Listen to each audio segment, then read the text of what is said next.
Abra sua Bíblia em 2 Samuel. 2 Samuel, capítulo 7.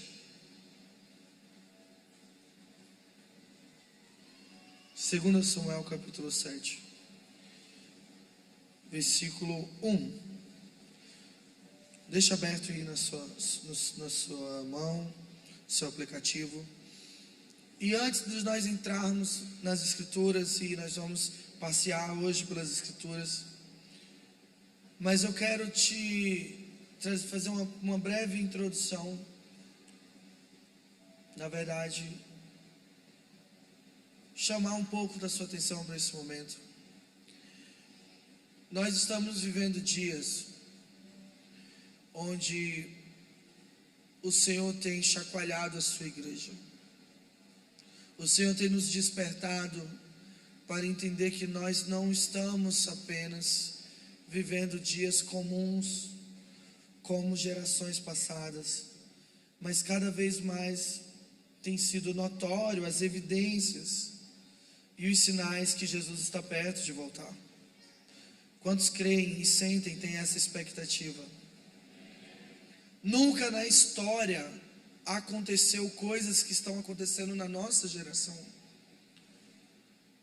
Hoje, à medida que a idolatria tem crescido no mundo, à medida que a própria igreja, em muitas igrejas, quando eu falo igreja aqui, eu estou falando o corpo de Cristo, a igreja na terra. Quantas pessoas estão vindo e construindo e congregando, achando que estão vivendo uma vida cristã, cumprindo o checklist de um cristão, mas quando na verdade Jesus muito bem pregou nos evangelhos as parábolas, e ele falava para os seus discípulos: vai chegar um tempo, vai chegar uma hora, uma realidade, o reino de Deus será naqueles últimos dias. Tanto que a parábola das 10 virgens, você conhece essa passagem, a parábola das 10 virgens? Quem conhece diz amém. O escritor começa lá falando em Mateus que o reino de Deus será semelhante, ou naquele dia haverá uma realidade, ou melhor, uma dualidade na igreja, onde pessoas estarão fazendo parte de um mesmo corpo, e um grupo estará posicionado em sabedoria, e outro grupo estará posicionado sendo imprudente. A palavra chama de imprudentes. Ou seja, um grupo dentro do outro grupo, um povo dentro de um povo. Porque na verdade, ser igreja, a gente já sabe como é que é ser igreja. A gente sabe o que é ser um cristão de status. E eu trago aqui para essa conversa as próprias palavras do jovem rico. Quando ele pergunta: Jesus, o que eu posso fazer para herdar a vida eterna?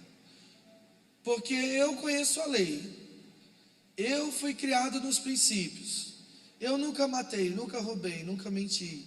Ele começa a falar de todas as coisas que ele fazia de correto. Mas Jesus, em sua sabedoria, Ele não está apenas nos provando, Ele não está apenas vendo aquilo que as nossas mãos estão fazendo, mas Ele também está principalmente interessado naquilo que o nosso coração está buscando. Porque não é somente fazer por fazer, porque quantos de nós estamos há anos dentro da igreja? Vou fazer 31 anos, agora dia 28 de fevereiro, se você quiser mandar um presente lá para Floripa, eu vou receber. Mas eu nasci num lar cristão, como acho que a maioria de vocês, talvez. Meus pais são pastores. E por muito tempo eu tive aquela crise de perguntar: qual foi o dia que eu me converti? Porque eu cresci dentro da igreja. Eu acho que as primeiras palavras que eu falei devem ter sido aleluia, amém. Cresci nesse lugar, insistindo, querendo tocar, pastor. Não sei se foi aqui assim com vocês, mas eu queria muito cantar e tocar, sabia assim? Aí eu comecei com 12 anos e o pessoal me chamava de Pato Rouco. Eu tô rouco, gente, tá? Um pouquinho hoje. Mas é porque a gente tá vindo de uma maratona aí, em várias cidades, nesse feriado. Mas o pessoal não deixava eu tocar no Ministério de Louvor porque eu era rouco, desafinado. E aí eu insisti tanto, eu acho que eu insisti assim uns 2 anos, que felizmente um dia, vai Caio, pode tocar. Botaram o microfone e o violão. Irmãos, eu vivi 6 meses mais feliz da minha vida. Com 6 meses depois eu descobri que o microfone e o violão eram mutado. 6 meses que eu cantava a plenos pulmões, assim, ó. E o pessoal ria de mim, oh, coitado. Mas é isso, nós crescemos em uma cultura de ser cristão, uma cultura evangélica. E eu não estou aqui para falar que isso é ruim, pelo contrário. Mas o que Deus está falando é que ainda assim, por mais que eu me pareça, por mais que eu tenha um cotidiano, uma rotina que comunica para o mundo que eu sou um cristão, ainda assim pode ter algo que vai ser um divisor na minha vida. Porque o Senhor, Ele sonda os corações, amém? E da mesma forma como Ele construiu o caráter de Pedro, quando Ele estava ali sondando o amor com o qual Pedro amava o Senhor, a palavra fala que nos últimos dias Ele também separaria o trigo do joio. E isso não é apenas... pense um pouco, o que eu estou querendo trazer aqui com vocês? Isso não é apenas um questionamento ideológico hoje que eu estou trazendo. Mas eu quero realmente que você se pergunte: será que eu posso estar correndo risco de achar que eu tenho vivido uma vida cristã correta, mas onde o Deus dessa vida não me conhece, ou eu não conheço? Porque eu estou falando de conhecimento de Deus. Repete comigo: conhecimento de Deus. O conhecimento de Deus que a palavra fala e que Jesus fala, não é o conhecimento de Deus porque Deus... irmãos, quantos creem que Deus é soberano? Os olhos do Senhor passam sobre a terra. Ele contempla tudo. Ele é maior do que o universo. Ele sempre existiu. A palavra fala que se eu subir no mais alto monte, ou se eu descer no mais profundo abismo, lá os olhos do Senhor estão, amém? As palavras nem chegam à minha boca, o Senhor já conhece todas elas. Não há como eu fugir do Espírito. Então, Deus é soberano, Deus sonda o seu coração. E é por causa justamente desse sondar do coração que o Senhor está alertando a sua igreja nos últimos dias. Porque nós podemos ter a fama de que conhecemos, nós podemos ter a aparência de que conhece, mas se o nosso coração não tem relacionamento com Deus, com Cristo, isso é a garantia do sucesso da sua vida, da sua jornada. Porque eu posso sim, a Bíblia fala que eu posso ganhar o mundo e perder a minha alma. A palavra sim fala que vai chegar um dia onde o amor de muitos se esfriarão. Essa palavra não é para o mundo, é para a igreja. Quem é que é a igreja do Senhor? Você é a habitação de Deus, mas eu também, ainda assim eu corro o risco. Você está entendendo onde eu estou querendo chegar? Conhecimento de Deus não é você ter anos vividos apenas fazendo aquilo que você sabe que tem que fazer. Mas eu estou falando de uma jornada de relacionamento, de provar e ver. Eu sei quem é o bom pastor. Eu sei aquele que governa a minha alma. Quando eu estou lá no meu carro andando, quando eu estou no trabalho, quando eu estou lavando louça, que eu fecho os meus olhos, eu ouço uma voz. A palavra dele começa a queimar no meu coração. Quantos aqui já ouviram o Senhor lavando louça? Eu sou na louça, às vezes eu escuto na louça, no banheiro. Mas o lugar que o Senhor mais fala comigo, irmãos, é andando de moto. Nós estamos falando de uma geração que caminha com Deus, de uma geração que voluntariamente irá amar o Senhor e buscar o Senhor, e o primeiro mandamento vai ser uma realidade global da igreja.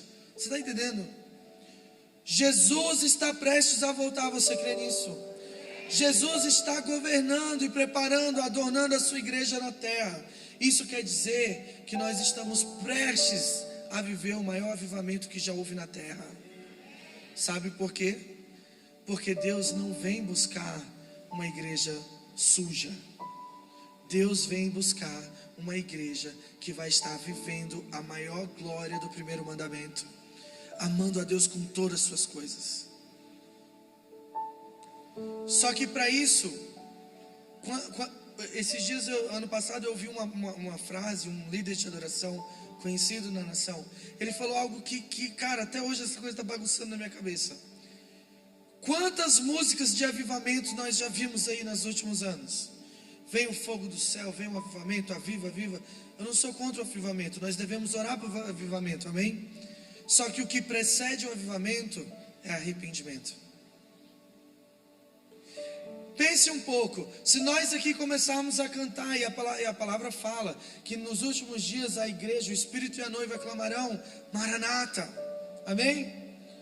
Mas se eu canto Maranata, ó Maranata, ora vem Senhor, e eu não sou achado no conhecimento de Deus, será que não estou eu cantando para a minha condenação?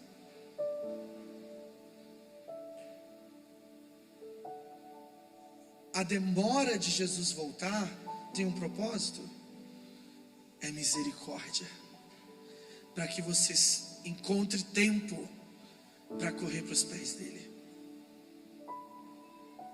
Lembra da parábola da viúva persistente? Você talvez está numa maratona de anos orando ao Senhor. Senhor, me fala o meu chamado. Senhor, resolve essa situação. Senhor, me cura. E a palavra fala, se um justo juiz, que aquela mulher insistiu tanto, ele respondeu, quanto mais o Senhor fará. Está escrito lá em Lucas 18. Que Deus tem pressa em te responder. Só que também está escrito, porventura, quando o Filho do Homem voltar à terra, será que ele encontrará fé na terra? Espera aí, o que significa isso? Talvez nós não temos as nossas orações respondidas agora, mas quando o Filho do Homem voltar e rasgar os céus, ele vai cumprir toda a justiça. Você crê nisso? Ele vai governar as nações. Ele vai fazer que tudo aquilo que foi destruído, ele vai fazer nova todas as coisas. Não vai haver mais pranto, não vai haver mais dor. Você vai receber um novo nome. Quem vai receber um novo nome? Você vai receber um corpo glorificado, e nós estaremos eternamente com ele, amém? Essa é a nossa esperança. Essa é a esperança da fé cristã. É o dia em que Jesus vai voltar para a terra, e eu e você reinaremos com ele para sempre. Só que Jesus, ele fala na parábola, eu quero responder, e eu vou responder. O meu Pai que está no céu marcou a hora para isso. Eu não sei a hora que eu vou voltar. É como se Jesus estivesse falando, filhos, filhas, você está aqui comigo? Você está aqui comigo? Amém? É como se Jesus falasse assim, eu não sei a hora, só o meu Pai que está no céu sabe a hora que eu vou voltar. Mas enquanto eu não estou voltando, eu estou gerando fé na terra. E essa fé se chama também conhecimento de Deus. Essa fé também se chama perseverar. Sabe o que essa fé chama hoje? Zelo. Zelo pela presença. Você pode viver uma vida inteira, Deus sendo Deus Altíssimo do trono, você sendo servo, e glória a Deus por isso, amém, glória a Deus.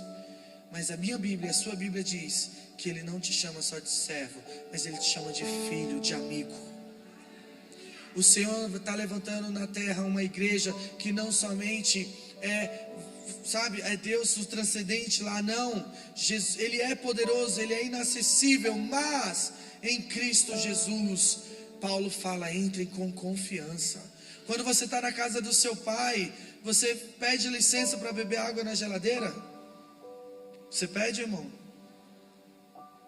Eu não estou falando para você ser mal educado com Deus, pelo contrário, Deus é Deus e Ele não divide sua glória.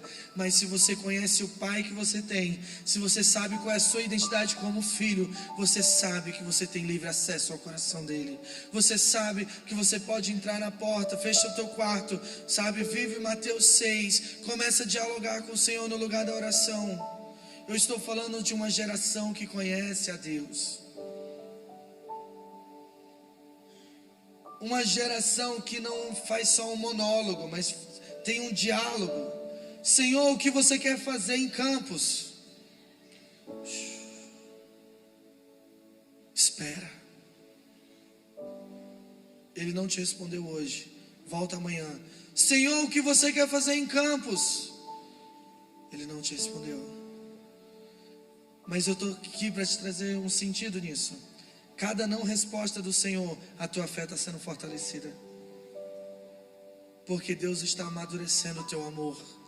Eu não estou ouvindo, mas eu estou crendo. Então eu vou perseverar. O que isso tem a ver com 2 Samuel 7? Tudo a ver. Abre lá sua Bíblia. O rei Davi morava em um palácio, e o Senhor lhe dera descanso de todos os seus inimigos. Versículo 1. Certo dia ele disse ao profeta Natã: aqui estou eu morando num palácio de cedro, enquanto a arca de Deus permanece numa simples tenda. Imagina aí, não sei se você é como a gente lá do sul, lá de Floripa, mas a gente gosta de um café, sabe assim? O pessoal fala, olha, a Ruth até falou aleluia, ele falou café, ela já deu aleluia. A gente gosta de um café, pastor, assim. Aí a minha mente vai longe, eu fico imaginando Davi de tardezinha, o profeta Natã está do lado ali, ele está no palácio. A palavra fala que Deus já havia dado descanso dos inimigos de Davi. Era aquele momento que Davi estava assim, ó, o inimigo. Aquela piada de pastor, né? Eu sou pastor ainda não, gente, mas eu vou ser um dia.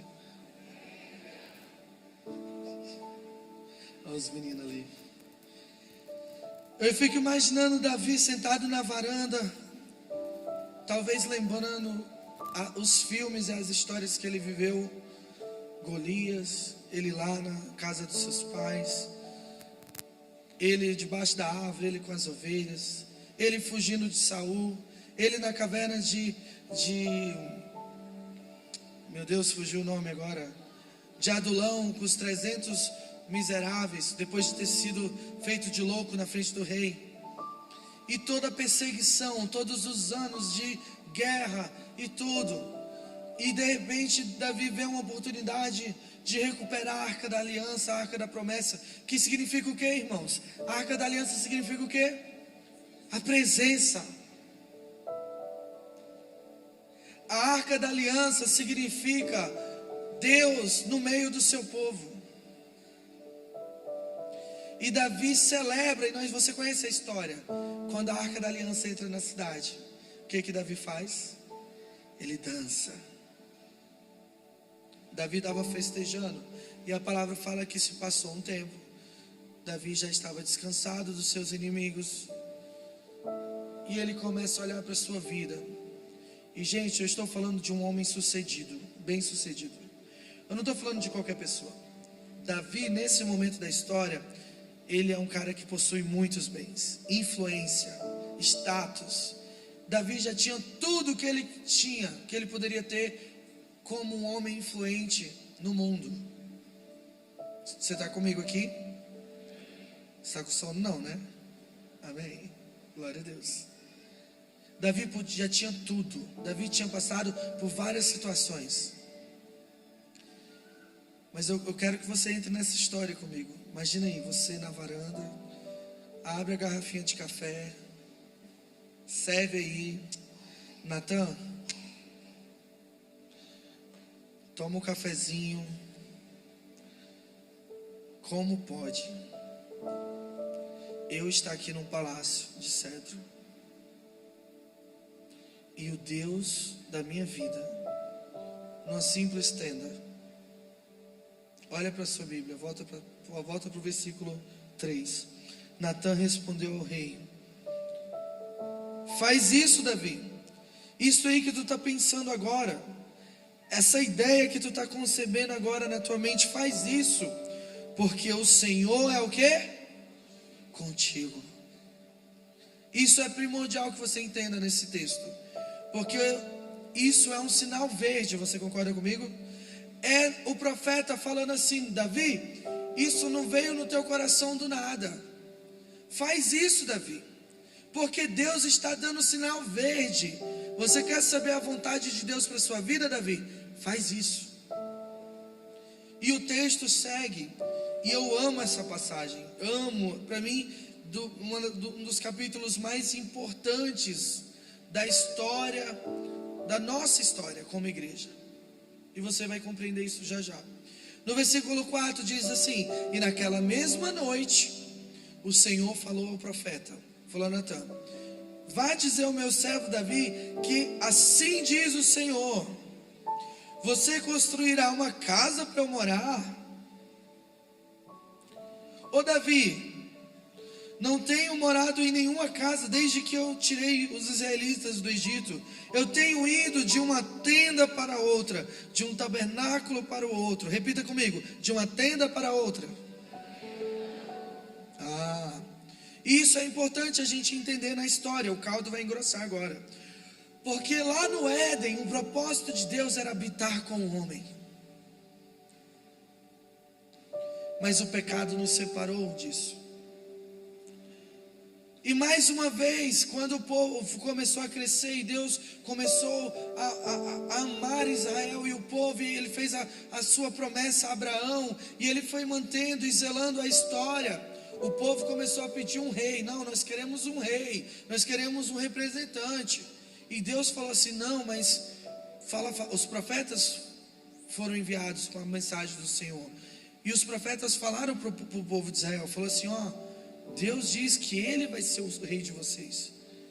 O próprio Deus vivo vai ser o Deus no meio de vocês. Sabe o que o povo de Israel fez? Não, a gente não quer o Senhor, a gente quer um homem.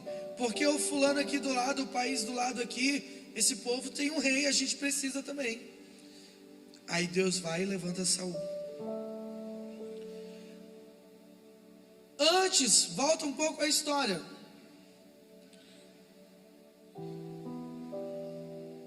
O povo no deserto. Deus libertou o povo da opressão do Egito. Não foi só para deixar eles 40 anos perdidos no deserto. Deus fez isso com aquele povo porque Deus queria habitar no meio deles. Deus buscava relacionamento. E aí Ele pega e fala assim: Moisés, faz um tabernáculo, faz uma tenda. Nós temos Adão sendo a primeira representação, o Éden como sendo um lugar de encontro, de habitação de Deus, criado para o homem se relacionar com Deus. Depois nós temos o tabernáculo de Moisés, um lugar de encontro no meio do deserto para que Deus se revelasse ao homem.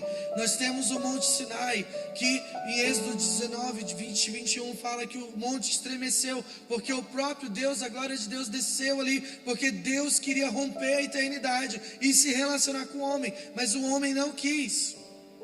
Nós temos a tenda de Davi, outro lugar de encontro, agora com música. Músicos dia e noite colocados adorando a Arca da Aliança. Mas ela foi roubada. Israel foi tomado. Mas sabe o que Deus faz? Deus quer tanto ter relacionamento comigo e com você. Deus queria tanto que a sua igreja conhecesse que o coração de Deus transborda. E nós temos Filipenses 2, capítulo 2, versículo 9. Ele se esvaziou de si mesmo. Ele deixou a sua glória. Colossenses 1.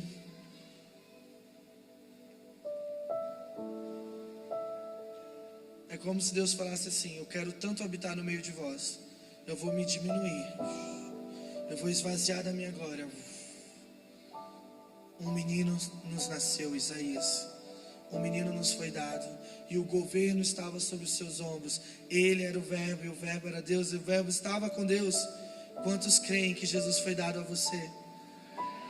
Agora você tem Cristo habitando dentro de você? Quantos tem Cristo aqui dentro de você? Cristo em nós, a esperança da glória.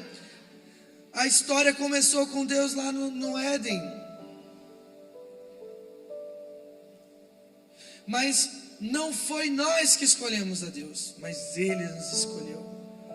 Não foi você que amou primeiro a Deus, mas a palavra fala em João que Ele nos amou primeiro. Eu estou falando de um Deus que decidiu, Ele não te pediu nada em troca. Ele te ama, Ele me ama, Ele ama a sua igreja, e Ele quer habitar no meio dela. Ele quer falar com ela, Ele quer conversar com ela, Ele quer compartilhar os desígnios do coração dela. Essa igreja é a igreja que Ele vem buscar. Sabe por quê? Porque a palavra fala que o filho dele vai se casar com essa igreja. Só que mais uma vez, Cristo andou entre nós há 2000 anos atrás. E sabe o que os homens fizeram? Ele veio para os seus, e os seus o quê? De novo, ele veio para os seus, e os seus o quê? Não o receberam, o rejeitaram. Meu Deus, quando? Eu não quero te desanimar com essa história triste da humanidade rejeitando Deus. Na verdade, eu quero te encorajar. Você está prestes a ver uma igreja que não se dobra a outros ídolos. Você crê nisso? Não é porque eu estou falando. A palavra fala que nos últimos dias o conhecimento de Deus encherá a terra, como as águas cobrem o mar. Toda língua confessará que Ele é o Senhor. A palavra fala em Joel capítulo 2, foi orado hoje aqui: nos últimos dias eu derramarei do meu espírito sobre toda. É sobre a igreja ou é sobre toda? Sobre toda a carne. O derramar de Deus vai ser tão grande, irmãos, que até aqueles que não creem vão ser pegos no rebuliço. Porque Deus vai levantar uma igreja gloriosa. Mas a glória da igreja não é mérito dela. Não é algo que eu e você conseguimos fabricar. É algo que é dado em nós e gerado em nós por meio do Espírito. Isso se chama zelo. Eu acho que você vai entender a palavra zelo hoje como você nunca entendeu. Zelo por algo não é somente você cuidar daquilo, guardar. Sabe quando você gosta muito de uma coisa que você não gosta que ninguém pegue, e você fica ali protegendo? A gente tem essa concepção de zelo, de estar guardando, protegendo. Só que zelo, segundo a Bíblia, é ainda mais profundo do que isso. Porque aquele que zela algo, ele tem na sua mente que ele acha que consegue guardar aquilo. É como se ele fosse mais forte do que aquilo que ele está guardando. Concorda comigo? Se eu estou zelando, eu estou protegendo. Então, se eu estou protegendo, é porque eu acho que eu consigo proteger. Mas Davi, ele vai contra a correnteza. E é isso que Deus está agora construindo no coração de Davi. Volta para o texto. É como se Deus falasse assim: Natan, vai lá para Davi e fala essas palavras que eu estou falando para ele, porque eu vou me revelar a Davi de alguma forma. Eu tenho um plano e um propósito para Davi, mas ele precisa entender isso primeiro. Ô Davi, você acha que você consegue construir uma casa para mim? Você acha que eu preciso de adoração, Davi? Não sou eu agora adorado nos altos céus por milhões e milhões de anjos? Não fui eu que criei todas as coisas? Acaso tem uma construção que me comporta? Eu habito em coisas construídas pelas mãos dos homens, igreja? Não. Deus precisa de adoração? Não, porque Ele é Deus. Ele criou todas as coisas. Tudo veio existir por causa da sua palavra. Como assim um homem quer construir algo para mim? Se eu sou Deus. Parece que eu estou falando de um lugar meio altivo, né? Mas não é isso que eu estou querendo que você sinta, entenda agora. Eu estou falando Deus de Jó. Quando Jó não conhecia Deus, a partir ali do capítulo 38 e 39, Deus chama Jó para uma conversa. E ele fala assim: Jó, senta aqui, meu queridinho, que eu vou te contar quem sou eu. Jó, quando eu estava criando o mundo, quando eu estava criando o universo, a palavra fala que as estrelas cantavam umas às outras a respeito da minha grandeza. Jó, eu pensei em tudo. Eu estiquei o mar. Eu dei nome a todos os astros nos céus. Eu conheço os teus cabelos todos. Jó, eu sou Deus. Jó termina esse diálogo e ele fala: antes eu te conhecia de ouvir falar, mas agora os meus olhos contemplam a Deus. Sabe por quê? Porque é como se Davi, do nada, tivesse enlouquecido. É como se Davi brotou um sentimento do coração de Davi por Deus, que nem Davi compreendia que sentimento era esse. Como assim? Fica aqui comigo que isso é crucial para que você entenda hoje. Como assim eu posso cuidar de Deus? Deus não precisa de cuidado, Ele é Deus. Na verdade, quem cuida de mim é Deus. Eu que preciso ser amparado por Deus. Ele que é criador, eu sou criatura. Mas aqui vem a glória do zelo. Olha para cá agora.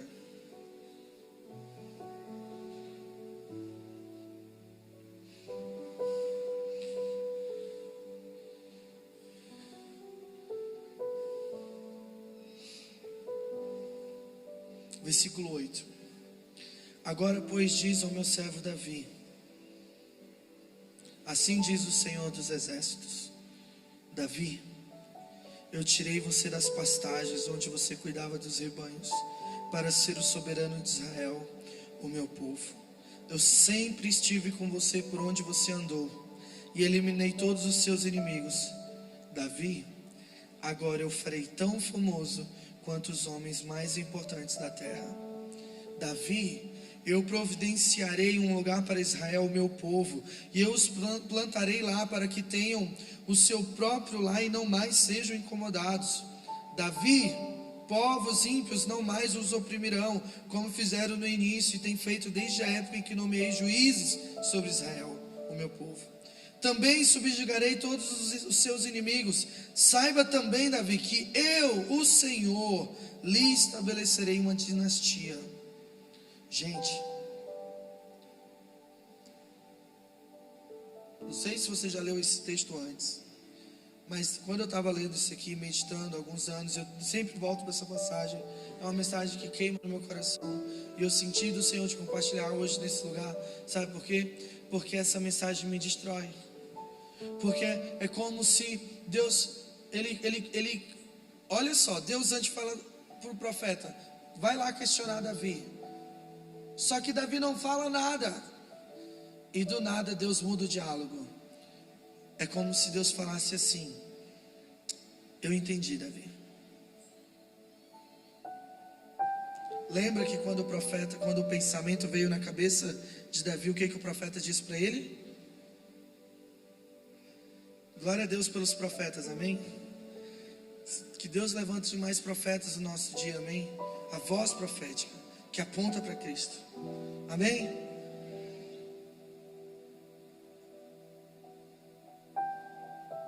Zelo nasce no coração de Davi, porque zelo não é você ser forte o suficiente para cuidar da casa de Deus, mas é você reconhecer tanto a sua fraqueza. É você reconhecer tanto a sua dependência pelos átrios do Senhor, que você não vai querer fazer outra coisa pelo resto da sua vida. Uma coisa pedi ao Senhor e essa eu buscarei. Salmos 27, 4.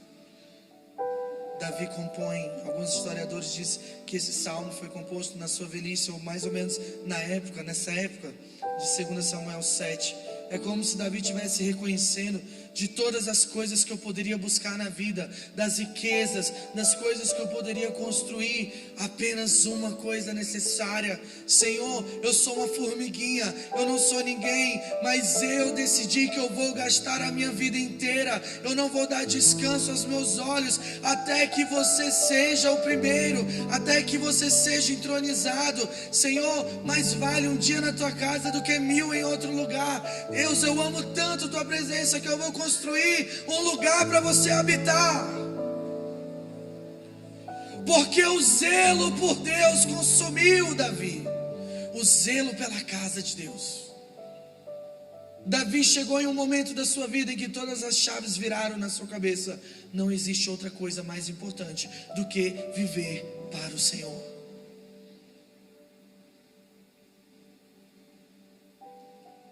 O zelo tomou conta de Davi. O zelo cegou Davi, da mesma forma que ele cegou Paulo.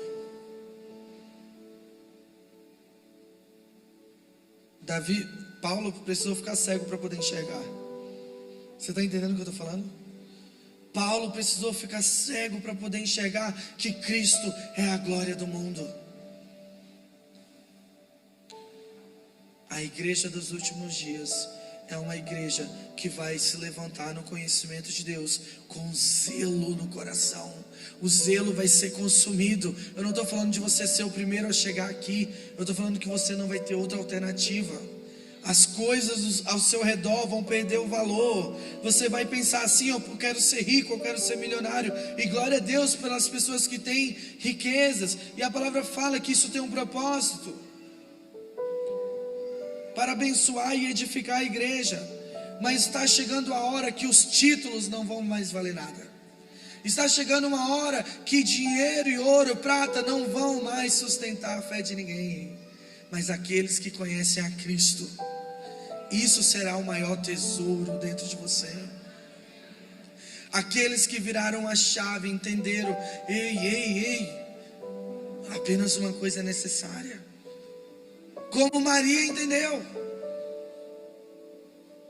Eu não estou falando para você abandonar as suas coisas, mas como ministro do Evangelho eu preciso falar isso para você. Está com data marcada, eu não sei essa data, mas está chegando a hora em que o ministério dos homens vão cair na terra e o ministério de Cristo vai se levantar. Porque a história do homem não é sobre o homem, mas é sobre o Filho do homem. É sobre o Cordeiro de Deus exaltado, governando de Sião. E eu e você somos convidados a estar na mesa dele, não é na minha mesa. Não vai chegar o dia em que Jesus vai voltar e eu venho aqui: Jesus, senta na minha mesa, a minha história. Olha, eu vivi as promessas do Senhor. Não, mas a palavra fala que é eu e você a caminho de Sião, caminhando de força em força, porque Ele vai se assentar no trono.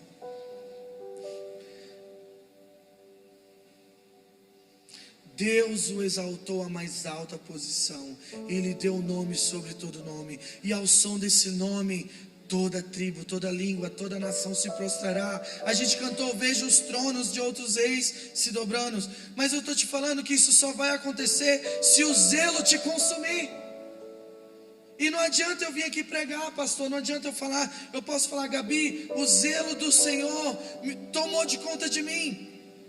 Ela vai olhar e vai falar assim: de você, não de mim. Eu não sei o que você está falando. Eu não sei, eu não entendi isso. Ontem, quando nós estávamos lá no acampamento, o Senhor me deu uma palavra para essa igreja. E com muito temor eu vou falar isso. Você lembra quando Jesus desceu à praia e Ele chamou os adolescentes, pastor? E Ele chegou para os adolescentes e falou assim: siga-me. Jesus está fazendo isso aqui em Campos. O Senhor vai bagunçar a história de alguns aqui. Sabe por quê? Porque o pastor mesmo falou, nós crescemos em uma geração, existe um gap de uma geração que não viveu em ousadia e coragem. Uma geração que não queimou os barcos, que abandonou tudo. Mas Deus está levantando a geração de reforma. A geração que vai reformar a igreja, a geração que vai considerar tudo como perda. Deus vai fazer isso no Brasil, Ele vai começar aqui também, sabe? Eu poderia aqui falar, olha, não larga a tua faculdade, não larga o teu trabalho, que bonitinho. Mas eu tenho que te falar que vai chegar um dia que essas coisas vão perecer. Eu não estou falando para você deixar de ser influente, pelo contrário. Se hoje você está numa posição de governo, na prefeitura, no hospital, na escola, se você é um professor, use isso para a glória de Deus. Seja um catalisador da mensagem de que Cristo está voltando. Mas existe um fato que Deus está chacoalhando os adolescentes no Brasil. Sabe por quê? Porque corre o sério risco desses pequeninos que nós estamos vendo aqui ser a geração que vai ver o Filho do Homem voltar à terra. E essa geração vai ser uma geração que vai experimentar o maior avivamento, que vão manejar bem a palavra, que não vão se conformar com os padrões desse mundo, mas vão viver com a mente renovada. Você crê nisso? Eles serão os futuros pastores, eles serão os futuros ministros de louvor, eles vão compor as composições que estarão cantando na terra. Você está entendendo o que eu estou falando? Mas o que isso tem a ver com Davi? Tem a ver que Davi entendeu.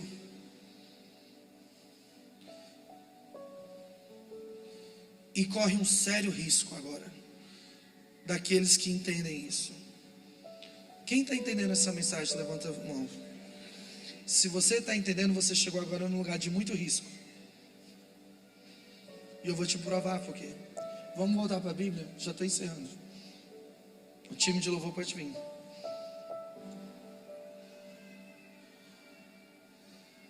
A palavra fala em Salmos que Deus se opõe ao orgulhoso. Amém? A palavra fala em Salmos que Deus, Ele resiste ao soberbo, mas o quebrantado Ele não resiste. A palavra fala que quando o contrito de coração, fraco, dependente de Deus, se levanta e fala: Senhor, eu não consigo sozinho. Senhor, eu não consigo viver esse evangelho sozinho. Eu estou há anos lutando contra o pecado, eu estou há anos lutando contra tantas coisas. A palavra fala que quando um coração quebrantado clama, Ele se levanta do seu trono, Ele se inclina e Ele olha para a terra, e Ele não resiste ao quebrantado. Sabe o que Deus fez com Davi? O zelo de Davi foi o quebrantamento de Davi. Um ser tão pequeno. Davi foi considerado o homem segundo o coração de Deus, não era porque ele era o que acertava mais, é porque ele, no seu erro, ele era o que mais corria para Deus. A nossa geração, quando peca, foge, se esconde. Davi, quando peca, ele corre para a face de Deus, e ele fala: crie em mim um coração puro, crie em mim um espírito reto. Está chegando a hora da igreja virar a chave. Nós não somos daqueles que retrocedem, nós somos daqueles que avançam para o alvo, e o alvo é Cristo. Você está entendendo? É hora de nós olharmos para a nossa fraqueza e falar assim: Senhor, me ajuda.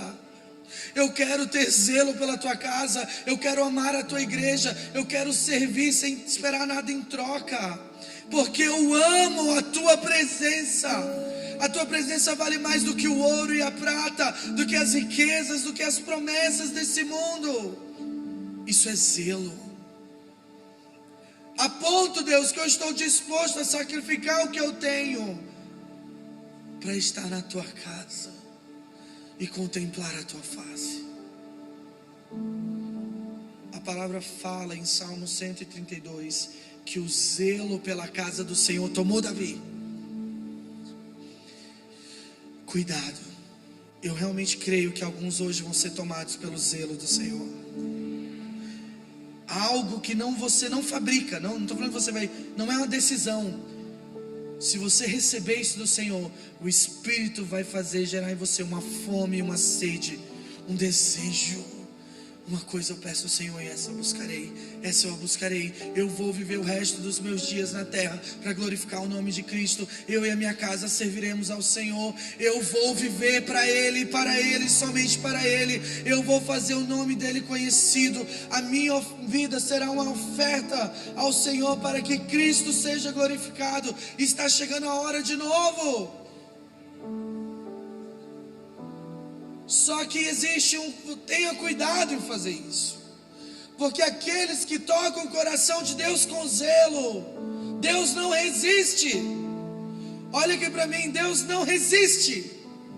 Isso não é que Deus é fraco, pelo contrário, é que Deus ele é tão cheio de amor, de misericórdia, que aqueles que tocam Ele com fraqueza, com dependência, Senhor, eu não sou ninguém, eu sou só o Davi, mas eu vou viver o resto dos meus dias para fazer você glorificado.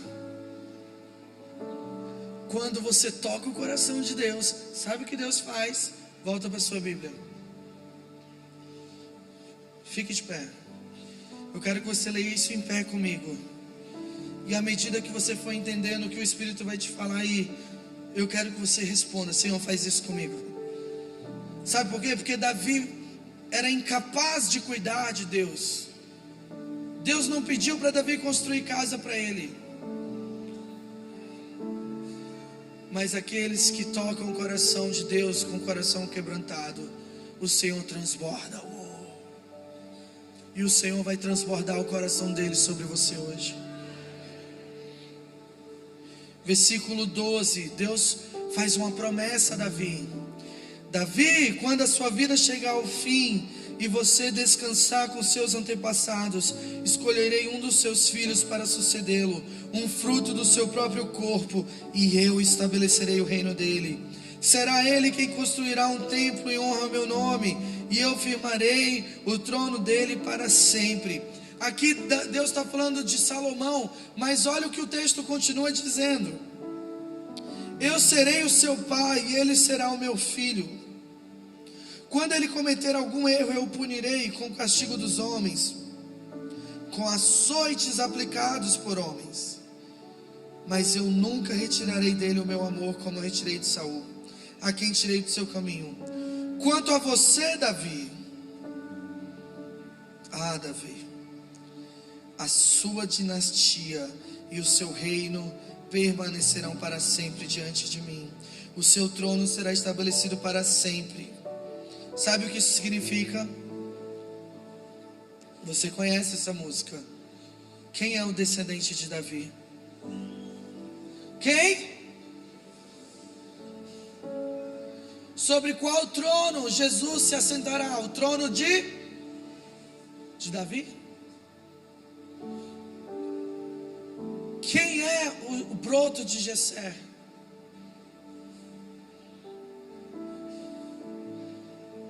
Olha para cá. Nesse dia, o coração de Deus, com a sua fraqueza, com a sua incapacidade de cuidar dele. Mas nesse dia Deus toca Davi, toca a terra e fala: Davi, o meu filho vai se assentar no teu trono. Quantos aqui querem viver as promessas de Deus? Deus deu a Davi a maior promessa do mundo: para sempre o meu filho se assentará sobre o teu trono. A igreja, todos vão chamar ele, sabe de quem, Davi? Filho de Davi. Que honra maior ter o seu nome atribuído ao próprio Deus. Que honra maior naquele tempo, e se você entender a cultura, você vai entender. Que honra maior saber que o meu descendente é o Messias prometido. Só que a glória não é só isso, não é só reputação. Davi queria construir uma casa para Deus. E Deus provê para Davi a habitação eterna. Davi, eu vou te dar Cristo. Quantos aqui receberam Jesus? Você foi alcançado por essa promessa. Porque um rei se assentará no trono.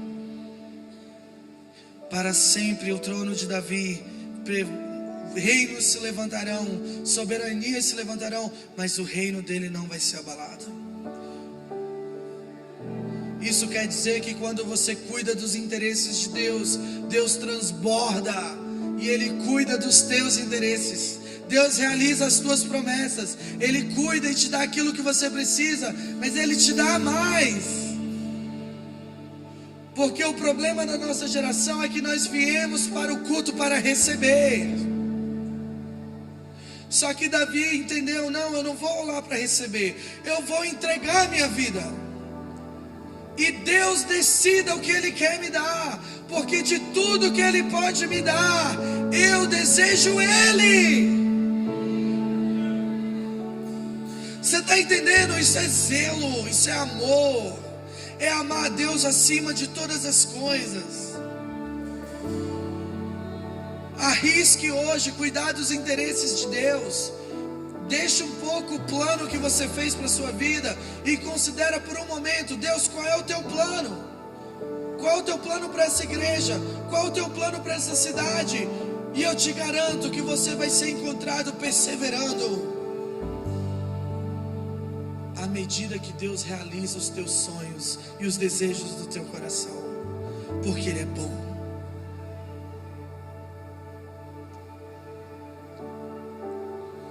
Deus está levantando uma igreja zelosa. Você não vai chegar no horário porque o pastor pediu para você chegar no horário. Você vai chegar no horário porque você entende quem está sendo adorado aqui. Você não vai se assentar nas mesas dos escarnecedores porque você entende para quem que você está vivendo. Você vai ofertar em missões, você vai se envolver com serviço voluntário na igreja, não porque estão te pedindo, mas porque você sabe quem é o teu Senhor. Você sabe quem é o provedor da tua casa. Você está entendendo? Deus vai levantar no Brasil uma igreja zelosa pela sua presença, onde nós vamos chegar em momentos como esse, e os ministros de louvor vão subir aqui e vão começar a adorar o Senhor, e eles não vão falar assim, ei, levanta a tua mão e adora o Senhor. Você vai ser o primeiro a correr e se jogar no chão, porque você serve ao Deus Altíssimo, o Deus da tua salvação, o Deus que tem sustentado tudo na tua vida. Hoje é uma noite de alinhamento. Hoje é uma noite de você alinhar o seu coração com o Senhor e dizer, eu só tenho uma vida, e essa vida que eu tenho, eu vou viver para Ele, porque Ele me deu a vida eterna. A medida que você pode contribuir para Deus é muito pouca, mas aquilo que Deus pode fazer por você é infinitamente mais do que você pode imaginar.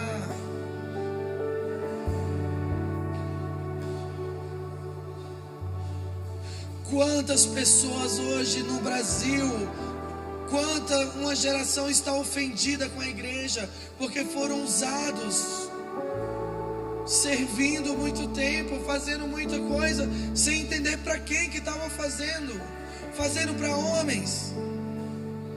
Mas está chegando a hora, e eu espero que seja hoje, agora, em que você receberá a porção de Deus, o combustível do Espírito.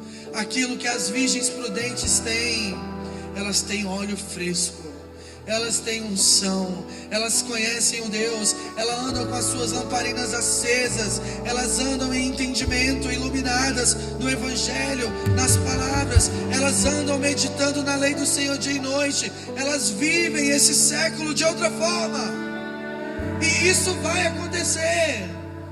Não vai demorar, e você vai ver adolescentes com a Bíblia na mão, mais do que o celular na mão.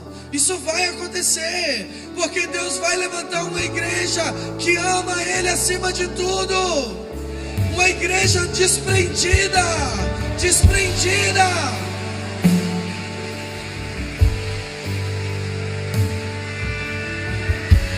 A nossa oração é que o zelo do Senhor te consuma, para que você viva o evangelho que Paulo viveu. Esse é o meu maior desafio. Por isso eu considero tudo como perda por causa de Cristo. Feche seus olhos, fala com o Senhor. Faça uma oração perigosa. A oração perigosa é aquela oração que você sabe que vai te custar coisas, mas talvez seja a oração que vai tocar agora o coração de Deus. E como uma comporta, Ele vai destravar e liberar aquilo que Ele já tinha em seu coração para ti.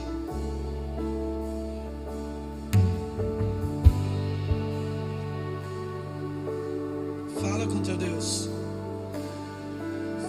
Eleva os teus pensamentos ao teu Deus.